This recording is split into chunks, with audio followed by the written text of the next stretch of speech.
I promised my Breaking Free group that I run on a Monday and Thursday.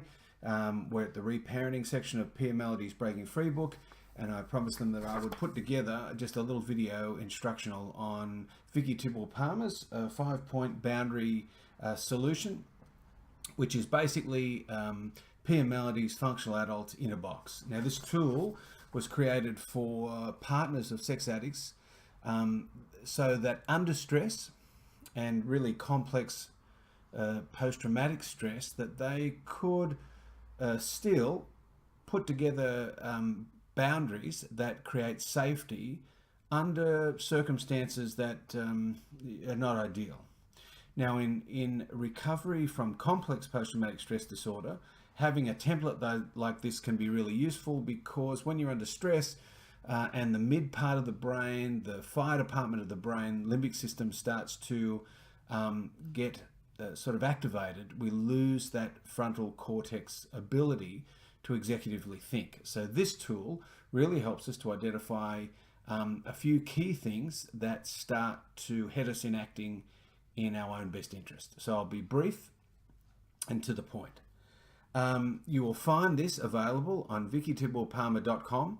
It is from her book, Moving Beyond Betrayal, which is a great resource for partners that are dealing with betrayal issues around sex addiction.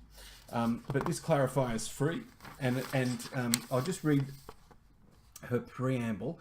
Now, Vicky is her bio is on her website, but she's studied under over 200 hours of training under Pia Mellody herself. So she says here, in order to identify, create, and maintain effective boundaries, you must know your reality, the outcome that you want, where you have power to affect change, how to take action, and then how to evaluate your results.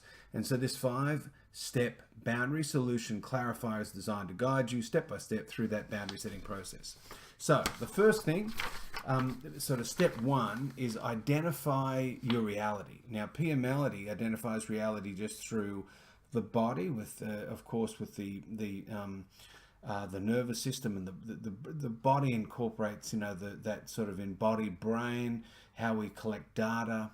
The mind, that energy and motion as a creation of the brain. So the energy and motion that helps us identify meaning, emotions, and then the course of action. So this is it simplifies it, but when you're under fire, you really just need to know here the first step is knowing your reality, what's true for you about an issue. So essentially looking for the data. What did you hear, experience that you could probably sort of record? So non-diagnostically, just observationally, what happened? When you yelled at me and called me stupid would be a way of just outlining what happened. What did you observe? The second one is the thought.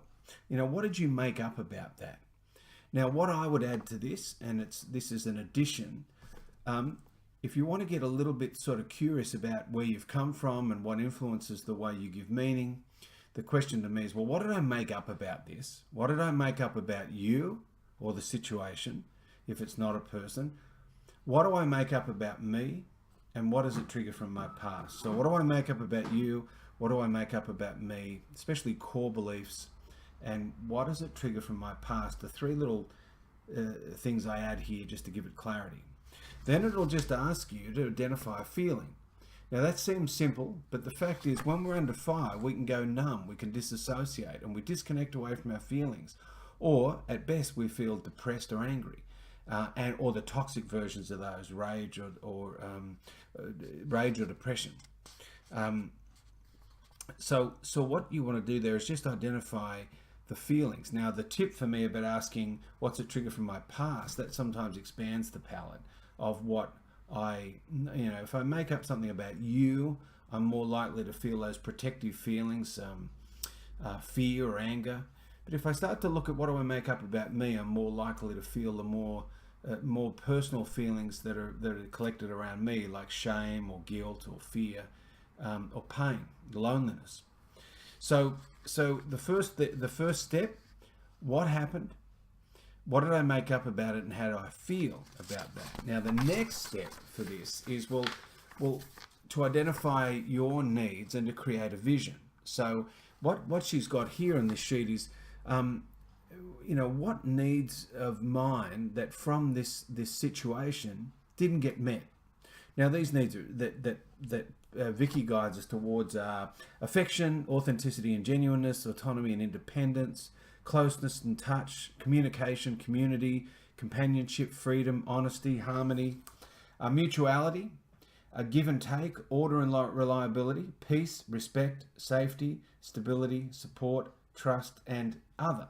So what needs didn't get met of mine?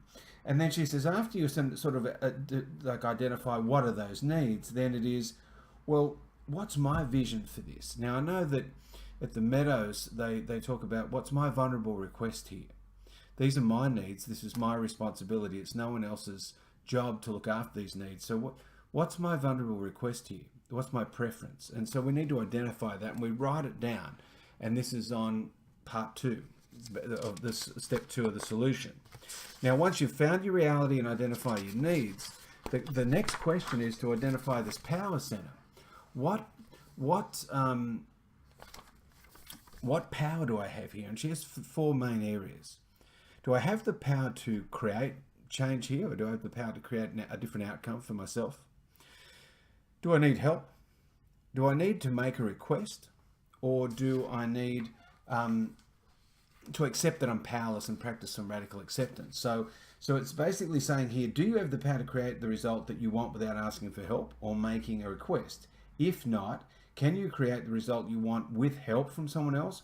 Or does the result require making a request of another person? Are you powerless to create a result? So what happens then is once you identify what you can do in step 3, step 4 then is about taking action. And from that identification of where you've got power, you go through and write out based on that answer. If I have power, what do I need to do to create the desired outcome? When will I complete this? If I need to ask for help, seek help from who? And what's the desired result? When am I likely to carry it out? The specific, if I need to make a request, what is the specific request I need to make? And ask the person if they're willing to, and then you write that out and get really clear on that. And then the other one is doing nothing. Release the problem because you're powerless to change it, or choose to do nothing because doing nothing is the best course of action. So it really pins us down. What from identifying our reality, from identifying what our needs and wants are, identifying where our power center is, what do we need to do? Now that's step 4. Now step 5 really is holding us accountable. Now if developmentally traumatized people, codependent people, largely if at first you don't succeed, give up. That's, we don't hold ourselves accountable. We disassociate. And these are adaptive responses that sort of kept us safe at one point in our life, but they fail to act in our best interest now. So the next one, the last page, step 5, is really evaluating the results, holding us accountable, and if the boundary missed the mark, what do I need to do? And it guides us then if there's broken agreements or boundary violations after someone's accepted it. It guides us through, where to go to next and what step to go back to. Now this has a little bit of information on the back of it around Vicky and her work and her website. There's some fantastic resources on VickyTebelpalmer.com. Moving Beyond Betrayal is a great book when you're trying to deal with infidelity in a relationship or sex addiction impact in a relationship. But I hope this little video has been helpful. It's just a way of when your brain's under stress, to just give you a handrail to identify who am I, what is going on for me, what are my needs, how do I then identify where my power is or where I'm powerless, how do I move then to create the change I need for me with accepting I'm powerless over others, and then how to hold myself accountable to make sure I see this thing through so I don't give up on acting in my own best interest. So this will be a warm-up for November, really. It being, what is it now, 23rd of October. But I hope I'll put this out on Facebook and Twitter just in case you guys are curious and interested, and I'll add the link to this boundary clarifier on Vicky's website. So take care, and hope to see you at a meeting somewhere. Bye.